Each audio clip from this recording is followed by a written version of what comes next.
Monsieur les membres du gouvernement, monsieur le ministre d'État, monsieur le ministre de la Justice, si je prends la parole à cet instant, je voudrais dire ici que la levée de l'immunité parlementaire n'est ni un gadget ni un symbole. C'est un acte qui est grave, de conséquence, et c'est pourquoi j'ai tenu à m'exprimer.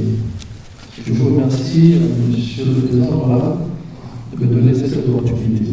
Moi, président, je voudrais, avant l'entame de mon propos, rendre un vibrant hommage à mon défunt père, l'ancien ministre d'État, M. Lambert Galliebani, que vous avez bien connu, qui a eu une vie politique très intense, et la tâche fut pour lui à la fois rude et exaltante.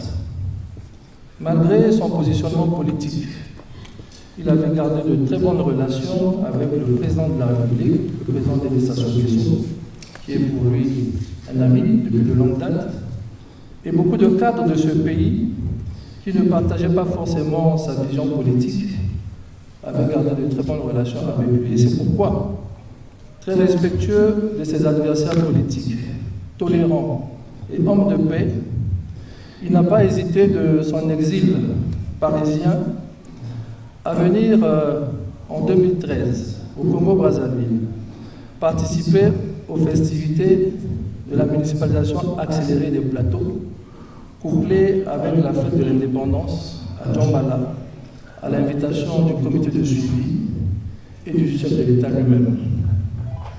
Pour lui, la politique n'était pas la politique des coups fourrés, mais plutôt du débat politique et des idées. Qu'il repose en paix, car il m'a transmis ses valeurs.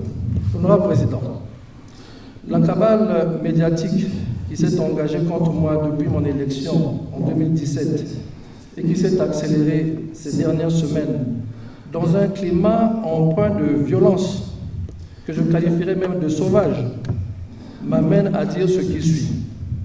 François Mitterrand, aux obsèques de son premier ministre Pierre Bérégovoy, qui s'était donné la mort le 1er mai 1993, disait ceci, je cite, « Son action m'autorise à dire, à redire aujourd'hui la capacité d'homme d'État, l'honnête citoyen qui a préféré mourir plutôt que de subir l'affront du doute.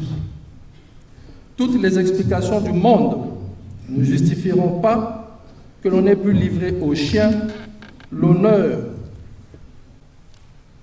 de l'homme et finalement sa vie au prix d'un double manquement de ses accusateurs aux lois fondamentales de notre République, celles qui protègent la dignité et la liberté de chacun de nous. » Fin de citation.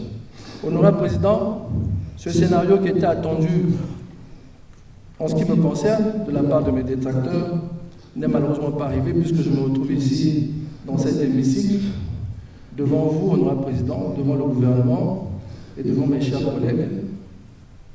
Malgré cette vidéo qui a circulé sur les réseaux sociaux, disant que j'avais fui le Congo-Brazzaville suite à cette fameuse affaire de faux diplômes, empruntant la voie de l'Ekana pour m'échapper par le Gabon, déguisé en femme, et que je n'aurais pas réussi ma fuite par cette voie, pour revenir finalement dans le pool vers Maluku, et là j'aurais été stoppé par ceux qui m'auraient reconnu grâce à ma barbe dite zéro faute. Honorable Président, vous comprenez que c'est difficile de voir tout ça. Je ne savais pas qu'en 2022, on pouvait encore réaliser ce genre de documents dans notre pays pendant que le président de la République s'est battu pour que la paix revienne dans ce pays. Malheureusement, pour les auteurs de cette vidéo, je peux dire que l'acteur est mauvais, le metteur en scène est mauvais, le réalisateur est mauvais, le film finalement est désastreux. Avec vous, Honorable Président, voyez cette foule invisible, avant-garde des milliers d'habitants de l'Ekana, qui m'ont fait confiance aux législatives de 2017 pour être leur député pendant 5 ans et porter l'écharpe symbole de la République pour les représenter dans cet hémicycle. Honorable Président, vous m'excuserez d'être un peu plus lent, mais je n'abuserai pas de votre temps. Ici, de signaler ici que la population de Lekana vit depuis près de 46 ans dans un district totalement atomisé par des querelles politiques et qui n'ont pas épargné nombreux des cadres de cette localité. Candidat indépendant que je suis aux élections législatives de 2017, après un scrutin âprement disputé, j'ai personnellement adressé un courrier à M. le Président de la République, courrier dans lequel je lui disais que je rejoignais dès mon élection tous ceux qui allaient défendre le projet de société qui avait permis au président d'être élu en 2016.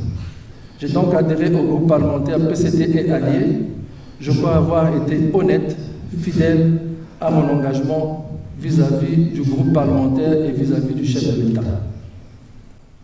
Dans ce district au passé tumultueux, j'ai pendant mon mandat rassemblé les filles et fils de ce district venus d'horizons divers. Je rappelle le député Ngalibali qu'il a 5 minutes. Oui, Honorable Président, c'est une question importante.